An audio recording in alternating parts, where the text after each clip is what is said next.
Hi and welcome to Malicious Life in collaboration with Cyberism.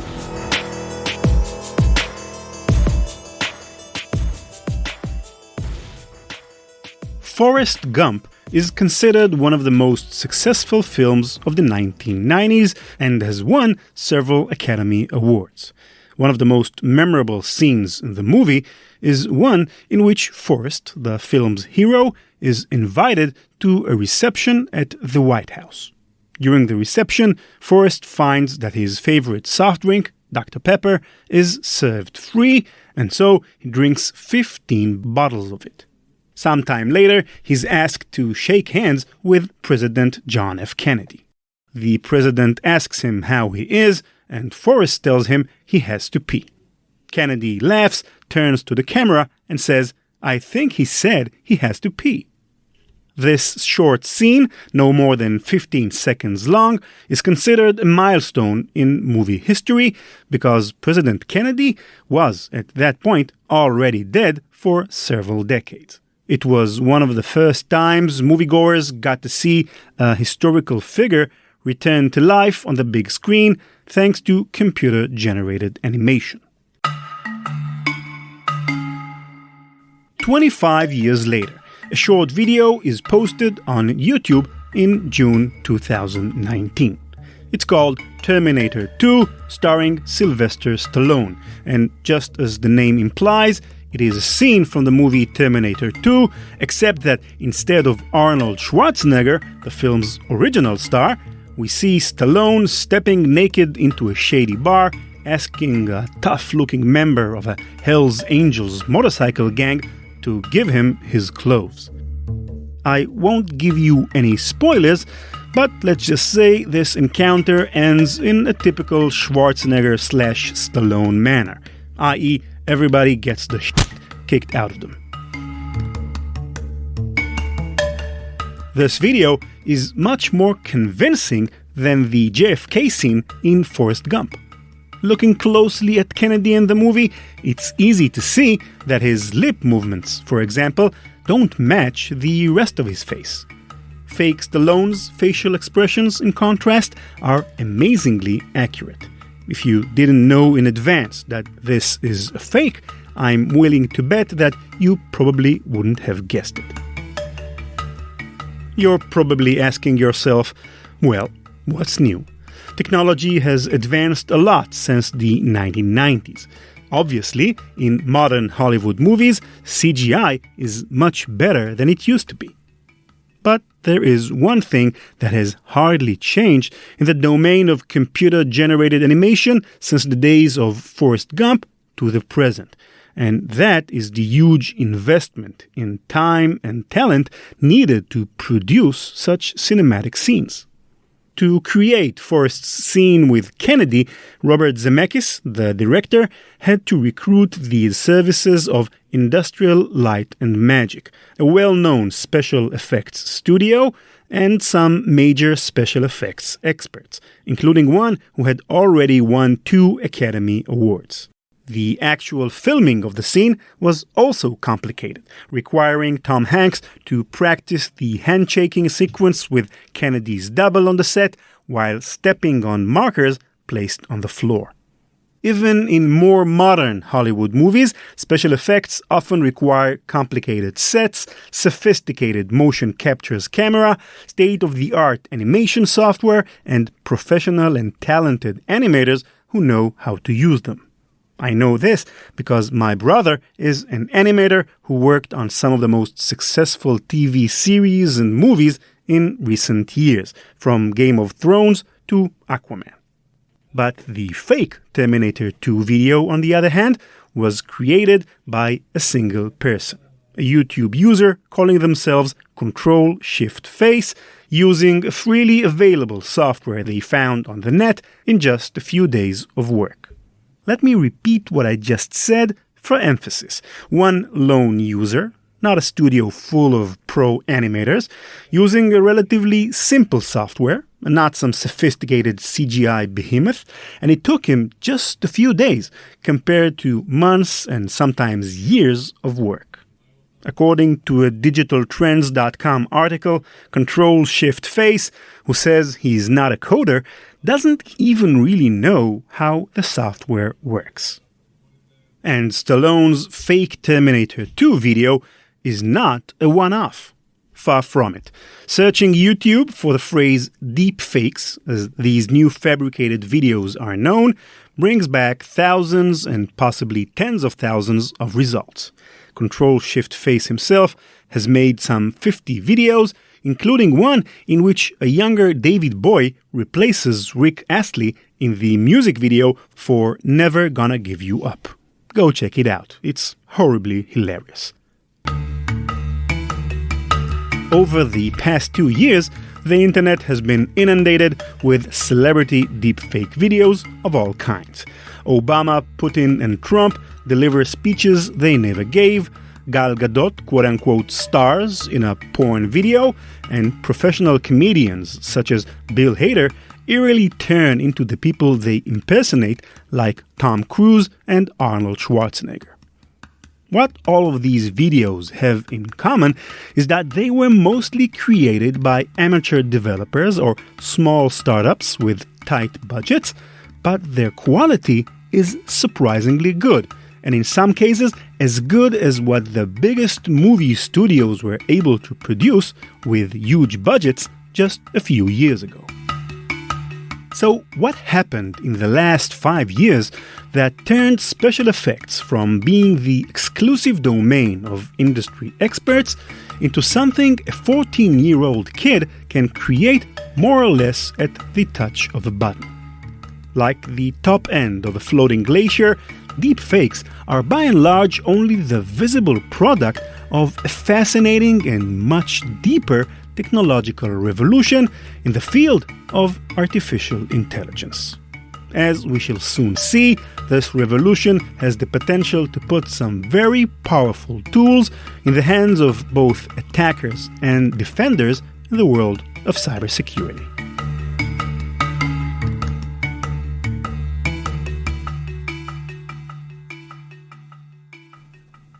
The roots of the deepfakes revolution lies in another technological revolution that took place less than a decade ago: deep learning. Deep learning is a technology that allows a computer to learn to perform tasks not by having a programmer explicitly define what calculations and steps are required to solve the problem, but by giving the computer plenty of examples and having it learn to recognize subtle patterns in that information. Deep learning is a broad and interesting topic by itself, but let's review the basic principles relevant to our episode today. Deep learning is based on a network of artificial neurons that are interconnected in a way that roughly resembles the neural networks in our brains. The information fed to the network, for example, an image of some sort, permeates and bounces around between the different neurons until at the other end of the network, some quote-unquote decision is made, such as whether or not that image contains a human face. How does the neural network learn to recognize a human face in an image? This happens during what is called the training phase, in which the developer feeds many thousands of images into the network. If the network fails to recognize a face in an image, or detects a face in an image that has none, an automatic process called backpropagation is applied to subtly change the patterns of connections between the neurons. Some connections are strengthened, while others are weakened. After tens of thousands of cycles, the network's connection pattern is such that each time the network receives an image, it will recognize a human face with almost perfect accuracy. The idea of training a network of artificial neurons to accomplish a given task is the basis of the AI revolution that has been going on around us for the last 10 years or so. If you train the network on pictures of human faces, you get facial recognition. If you give it examples of words and phrases, you get speech recognition. And if you train it on information received from cameras and LiDAR sensors, you get autonomous vehicles. To date, most applications of deep learning are focused around the concept of classification, such as classifying images according to whether or not they contain a face, or answering questions such as, does this image have a dog or a cat in it? Distinction and classification are very useful capabilities that, as I mentioned, form the basis for many interesting applications of AI. But as humans, we can do more than just classify things.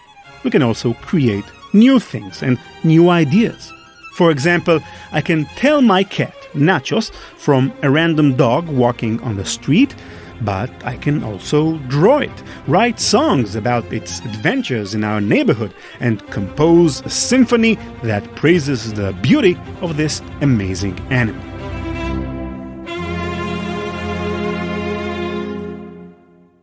But honestly, Nachos is not a particularly good-looking cat, nor does he have impressive adventures, because frankly, he's a bit lazy. What's more, even if Nachos was an amazing cat, instead of an annoying lump of fur that steals food from the countertop and pushes things off the table just to see what will happen, even then, I couldn't write songs nor compose symphonies about him. In fact, I couldn't even draw him. I can spot a cat easily if I see one, but if I try to draw a cat, I'll probably end up with something that looks more like an alien. Why? Because there's a fundamental difference between classifying and creating things. Anyone who has ever tried to draw something will understand this fundamental difference right away. To recognize a cat, you need just a glance at the tip of its tail, its pointed ears and whiskers. But to draw a cat properly, you need to know how long the tail is, the true shape of its ears, the number of whiskers it has, and 1,000 other tiny details that make up a cat. This is the problem that AI researchers encountered when they tried having their neural networks generate new information. With deep learning, it's relatively easy to teach your computer to recognize a human face or to distinguish between a dog and a cat. All the computer needs to do is learn the basic characteristics that define a human face or those that separate dogs from cats. For example, being able to recognize a nose, eyes, and mouth, or differentiate between a cat's ear and a dog's ear. But to generate a successful image of a human face, not a copied one, mind you, but a face that didn't exist before, the network needs to be much smarter and much more accurate than a simple classification machine. It needs to be able to not only identify eyes in a picture, but to also know that the eyes are usually found under the eyebrows, and that eyebrows have certain typical shapes, and that if the figure in the image is female, then she probably has no mustache, and countless other tiny details that individually are almost insignificant, but in aggregate define what you and I will agree on as being a human face. Not long ago, neural networks weren't sensitive enough to infer all these tiny details from the examples they were given. When researchers tried using them to generate new information, the results were usually atrocious. Images of human faces, for example, were blurry and smudged at best, and distorted and nonsensical at worst. It was clear to everyone that something about how neural networks learn from the examples given is not good enough to allow them to discern all these little details and then create new examples of that information.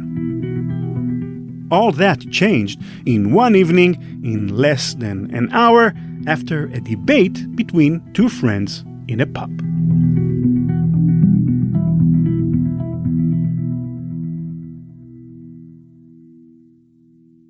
Ian Goodfellow looks like a nerd.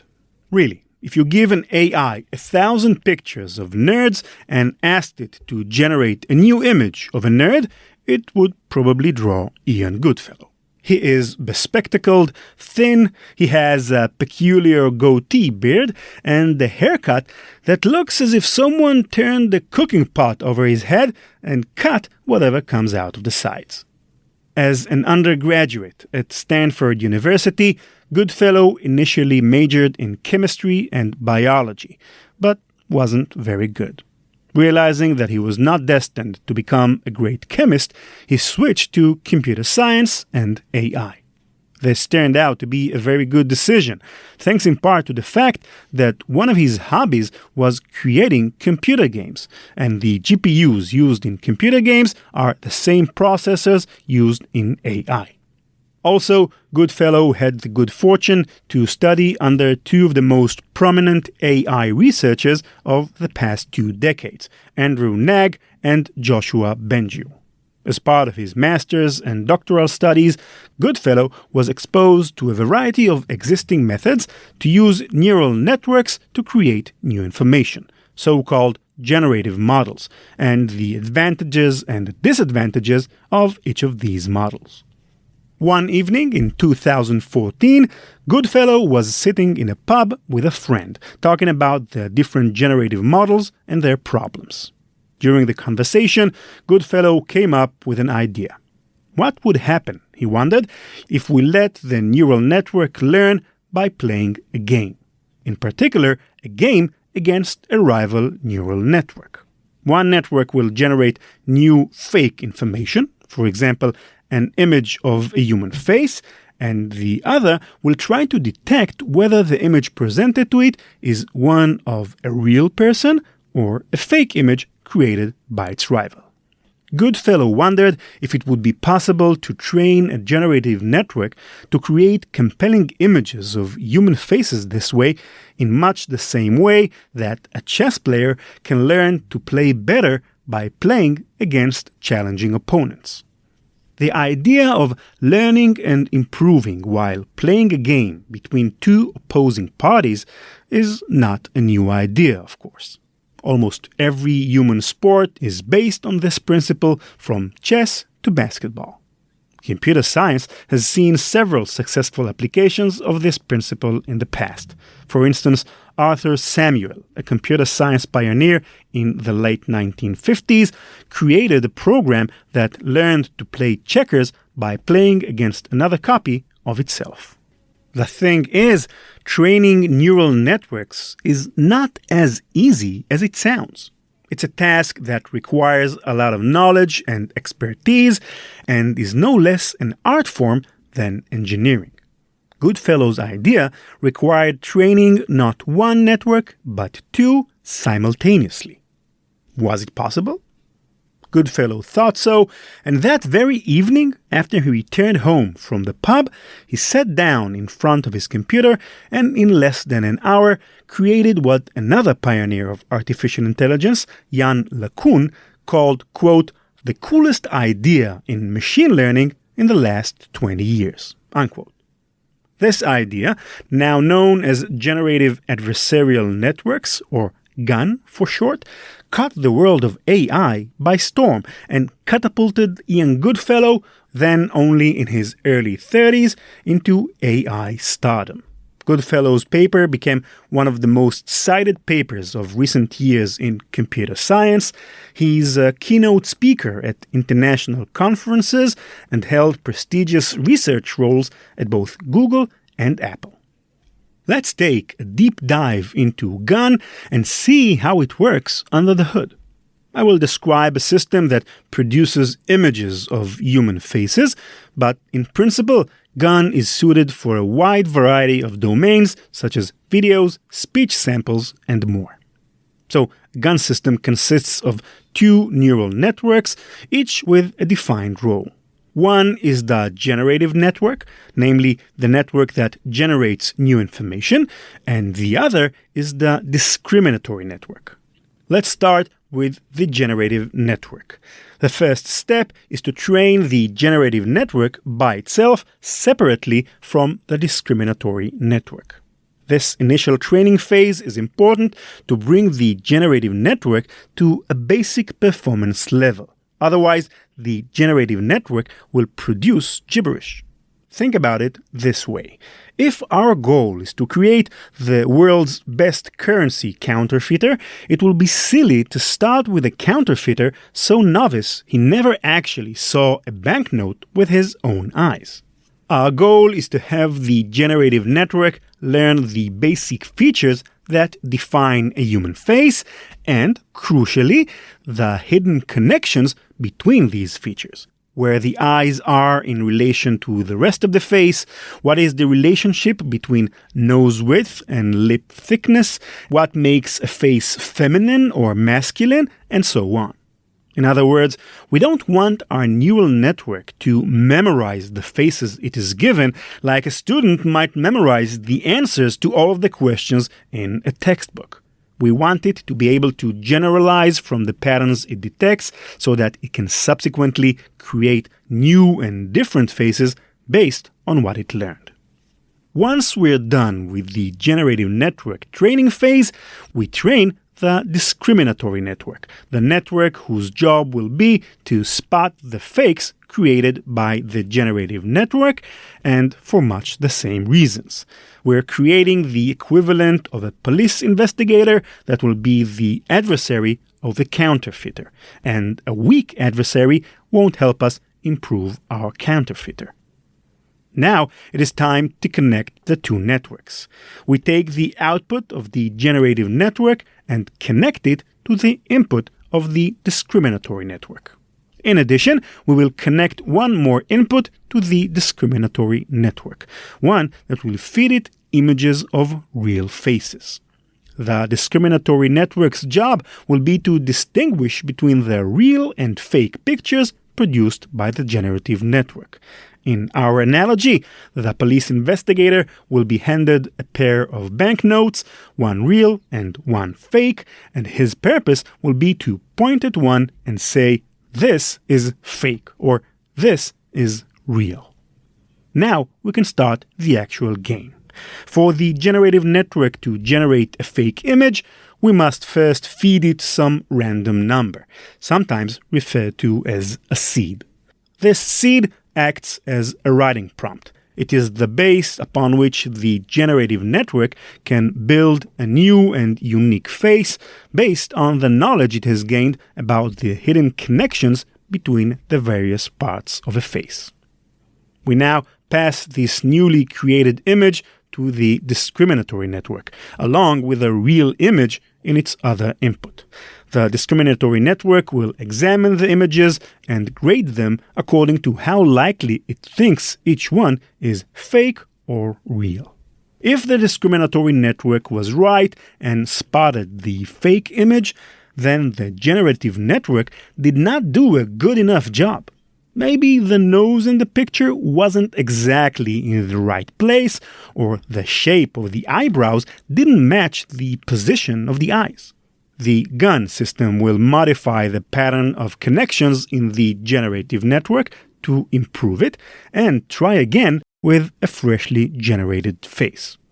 If the discriminatory network was wrong and mistook the fake image for a real image, then this means it was not good enough at detecting fakes, and so the GAN system will modify its neural connections to improve the discriminatory side.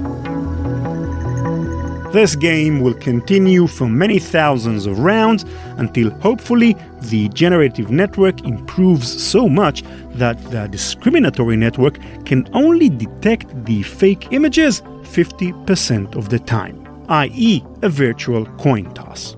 From a practical perspective, this means that our counterfeiter is now so good at producing fake bills that even the best police investigator has no more chance at discerning them from real banknotes than 3-year-old guessing the notes at random. Now that the training is over, we can quote-unquote take apart our GAN system and extract the generative network. Remember that the actual goal of the system is to train the generative network to be as good as possible. Our virtual investigator exists in the game only to serve as a worthy opponent to the counterfeiter. Once the game is over, this discriminatory network is no longer needed. GAN has one significant advantage over any other method.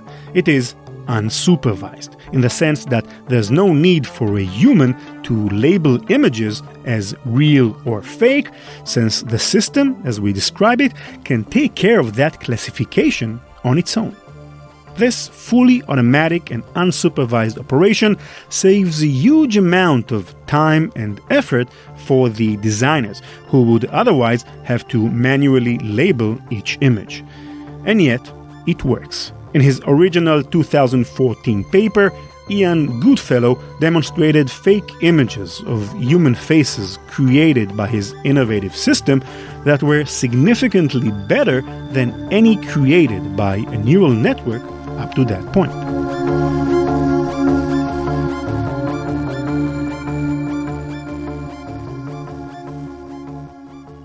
The obvious benefits of GAN drew the attention of many researchers, and the past 5 years saw rapid development and innovation on Goodfellow's original design. There are currently no less than 510 different variations of GAN, optimized and improved for various applications and use cases. For those interested, you can find the complete list of all existing GAN models on GitHub under the GAN Zoo. There's Style GAN and Cycle GAN, Disco GAN, SAGAN, and of course VGAN, which is probably superior to all other designs, if not performance-wise, at least morally. Almost all current applications of GAN focus on image, video, and audio manipulation, but there's little doubt that it will have at least some implications in cybersecurity as well, and perhaps even major ones. In one paper, for example, a group of researchers from Stevens Institute of Technology, New York Institute of Technology, and the Swiss Data Science Center showed the potential of GAN in password cracking. According to their research, GAN-based systems can guess passwords 18 to 24% better than other state-of-the-art password cracking tools, because their creativity allows them to think more like we humans do when we come up with new passwords. Another paper, this time from the Chinese Academy of Sciences, demonstrated the potential of GAN in stenography, the process of hiding information such as malicious code in otherwise innocent-looking images. Since the use of stenography is relatively common in modern malware, there are automated tools that analyze such images to detect the messages hidden inside them. Using GAN, the Chinese researchers trained a generative network to produce images that are more resistant to such automated analysis.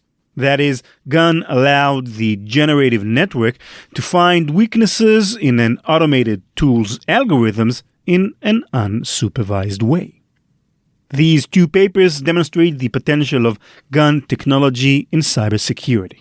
It might allow attackers to create malware that is better at impersonating humans and so evade detection, or malware that can probe and poke a defense system until it finds a hidden weakness. On the other hand, GAN might allow for improved detection tools, perhaps by turning the GAN paradigm on its head and having the system work towards training a better discriminatory network, one that can better distinguish malware from benign software. Currently, GAN is in its very early days, so it's hard to tell how important it will be for cybersecurity in the coming years. To try to answer that question, I turn to someone experienced in the use of machine learning in the cyber domain. So my name is Jonathan Perry. I'm head of data science in Cybereason. Leading a team of talented developers probably means having to listen to many innovative ideas and probably having to shut down a good portion of them. Being the skeptic is easy for me. I think it's something that I like to do. Nothing drives the inventor better than getting skeptic results from friends. Now, I will definitely prove him wrong. This is going to be a huge success. You'll see, you're just a skeptic here. Jonathan says adversarial training, the idea at the core of GAN technology, is an integral part of day-to-day life for every developer in cybersecurity. The actual concept of adversarial training or adversarial thinking is very natural to cybersecurity. Unlike other problems of AI, usually when you're trying to identify images of cats, the cats don't try to hide and mask themselves like dogs. But in spite of adversarial training being already familiar to AV developers, the skeptic in Jonathan doesn't necessarily see GAN solving the real difficulties vendors face. So usually trivial is a way to describe problems given to other people. I think that the bigger challenges, and that's maybe that would be surprising. From my experience, the bigger challenges in creating any machine learning project is usually not the architecture itself. Taking from my experience with creating the next-gen antivirus of Cyberzone, one of the huge challenges in that area is that there is no good definition of what really should be considered malicious. Not just because every vendor and every person and every analyst would have draw the line in a different place, but also because there is no clear-cut definition. The lack of data sources is always a problem, and understanding what's exactly is your business objective in this problem. So putting the architecture in context or in business context is usually one of the bigger challenges we need to face. Still, Jonathan can see the potential benefit of GAN to cybersecurity if researchers can overcome the difficulties of modifying this new technology to their specific needs. And as always in cybersecurity, the bad guys will benefit from it as well. So I think that if we could apply GANs to that process, having a generator that generates legitimate, at least compiling and running software that does malicious things, and be able to take a core of malicious payload and wrap it in something that would fool the discriminator being the AV software here, then it will be a great tool for the attackers. But obviously, any such tool, if used by the defenders, is also going to make AV stronger. It's a bit far off. Like I may have mentioned, applying those tools to different areas, be it audio, text, or images, and same for applying it to cybersecurity requires a whole lot of work in adapting. I think that many different companies are working on that separately. Hopefully some of that will get eventually shared to the public domain and the whole industry will grow together. But I think that there's a huge challenge in applying these to the cyber domain, which is very different from the classic ones. The attention GAN has received in image, video, and audio manipulation reflects the tremendous potential of this new and exciting technology in a variety of domains, such as e-commerce. Let's take online clothing stores as an example. Currently, when thinking about buying a shirt or some trousers, we can only guess how well those items will fit us, based on pictures of pretty models wearing them. But at least in my case, it turns out that a shirt that looks great on Brad Pitt doesn't necessarily look great on me. I suspect it has something to do with the tiny differences in the color of our eyes.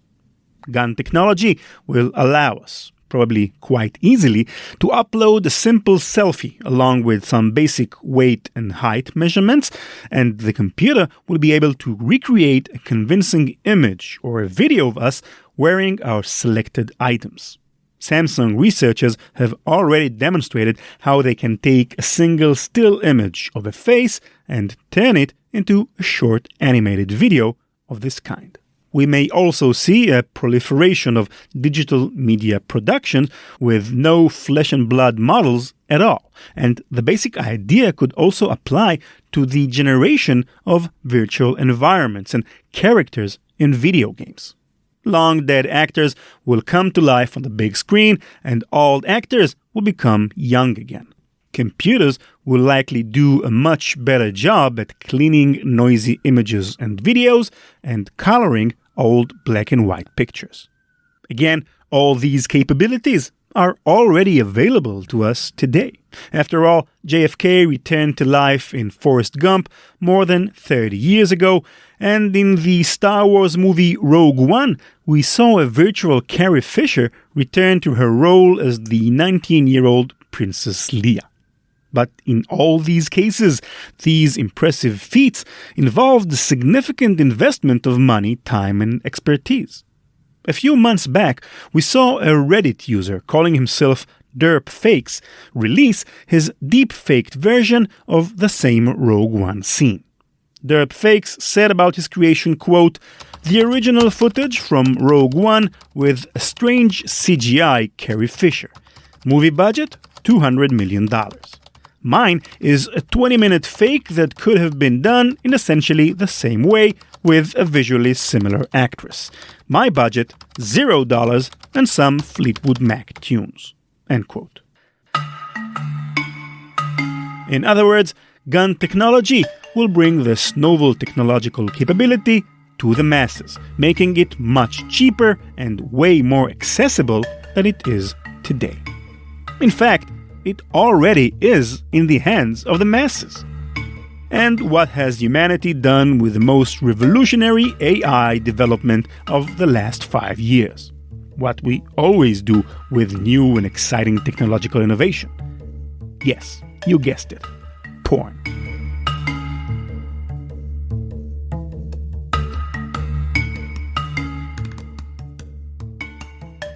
In November 2017, an anonymous Reddit user calling themselves Deepfakes created a subreddit, as these forums are known, named Deepfakes. It was an important milestone in AI history, since Deepfakes was the one who invented this new term, which later took the world by storm. The videos Deepfakes uploaded to his newly created subreddit were mostly short porn videos in which the original actresses were replaced by much more famous actresses, such as Wonder Woman's Gal Gadot and the Avengers' Scarlett Johansson. Within a few weeks, the subreddit gained almost 100,000 new subscribers, and many of them started uploading new deepfakes they created themselves. Some of these fake porn videos were circulated under misleading headlines as if they were leaked private sex tapes. Many of these new videos were innocent goofs, such as the Stallone video I described earlier, or whole YouTube channels dedicated to inserting Nicolas Cage into every movie imaginable, with the results somehow managing to be both hilarious and creepy at the same time. The mainstream press got whiff of the story less than 2 months later, and journalist Samantha Cole published an article on Motherboard website under the somewhat provocative headline, quote, "AI-assisted fake porn is here, and we're all f***ed," end quote. In her article, Cole interviewed Deepfakes, who revealed that all his videos were created using open-source AI frameworks and images and videos he found on Google. Reddit's response was prompt, closing the new subreddit and blocking Deepfakes. But it was already too late. A month later, in January 2018, someone created a free software called Fake App that made generating deepfake videos even easier. And from here on out, deepfaked video began to appear by the thousands. Most of these early first videos were of poor quality. The superimposed facial features did not always match the original actor or actress's face or general body outline, and lip movements did not necessarily match the speech soundtrack. But very quickly, the amateur creators learned to improve their techniques, and the technology itself has improved rapidly as well.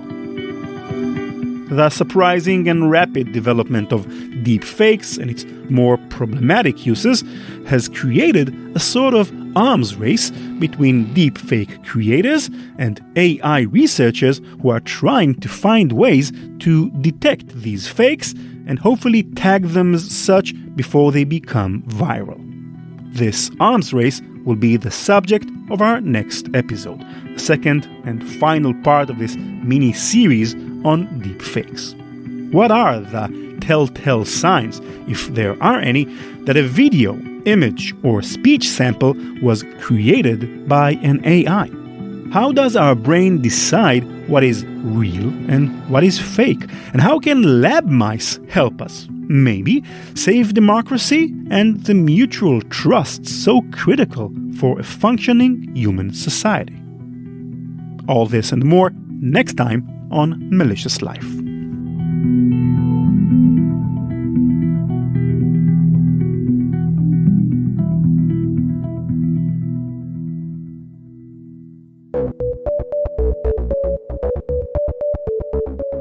That's it for this episode. Thanks for listening. With 2019 drawing to an end, I think it's a good time to thank all of our listeners who supported us and helped spread the word on social media. Your kind words and support are the fuel that drives the show. Just to mention a few names: Roby Abraham, Tech Whisperer from New Jersey, Chris Campbell from the UK, Brian Question, Thomas Clancy, and many others just in the past few weeks. Thanks a bunch, people, from me and Nate and Eliad as well. In a previous episode, I asked you what are your personal quirks and peculiarities that would give you away if someone was monitoring the network, per our Human Side Channels episode. You know what? I screwed up. I got a note on Twitter from InfoSec Goner, who wrote, quote, "Love your podcast, great fan. However, I'm not sure you're going to get much thrift on this. This would provide a trove of TTPs, tactics, techniques, and procedures, like an attempt at building threat intel. Intrusion detection systems providers will be lurking around this tweet," end quote.